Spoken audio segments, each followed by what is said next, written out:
Hey everyone, and welcome to day 6 of our November Bible Study Month. And today I'm talking about another resource called a Bible dictionary. All right, so I have one Bible dictionary here. I have some other ones on my shelf. Bible dictionaries are basically sort of like Bible encyclopedias, or they're reference materials that we can use to look up cultural background, a little bit of maybe person, place, time frame of when things were written, or even if we just don't understand a certain word and the context that it's used.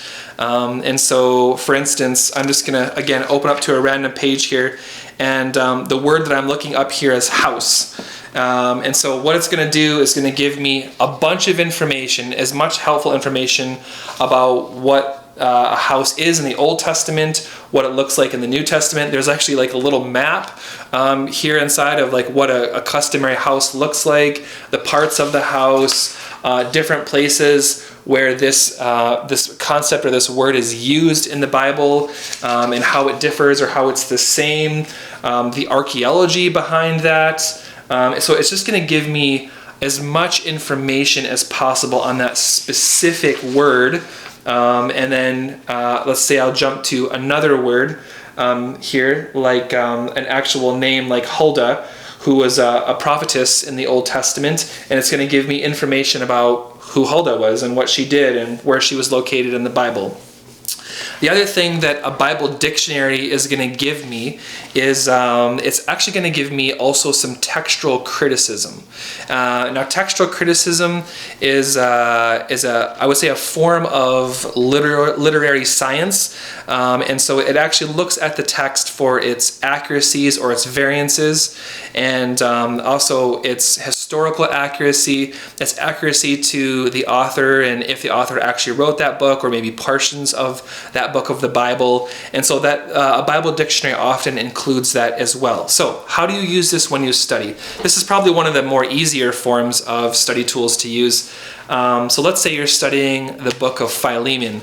Well, it'd be really helpful to go in here and to actually look up Epistle to Philemon or Book of Philemon or Philemon, and read as much as you can about that person, that book, who wrote it. It's going to give you a ton of really helpful information that's going to help you when you're doing your interpretation, or just when you're wanting to get to know more about what that book actually is. But then there might be other aspects within that book that Philemon talks about, that, you know, like sacrifices, and so you're like, oh man, what does that actually mean? I want to know more about sacrifices. Okay, so we can go back and we can look up sacrifices in here, and it'll give us a bunch of information about sacrifices and what they are, what they were, and what they are meant to be, and the cultural context, and where they're found in the Bible. And then maybe we want to go to those places in the Bible as well and to read more about that. So this is a Bible dictionaries are a really invaluable tool to help us get to know Scripture. A couple of things to note with Bible dictionaries: they come in all kinds of shapes, sizes, and forms. So this Bible dictionary happens to be a complete Bible dictionary. So it deals with Old and New Testament. Some Bible dictionaries just deal with New Testament or Old Testament. And some are maybe even book by book. It just depends on the level of information that you're looking for. But what I would recommend if you're just starting out in Bible study is I would find a Bible dictionary of this type that's really gives you a holistic view of the Bible.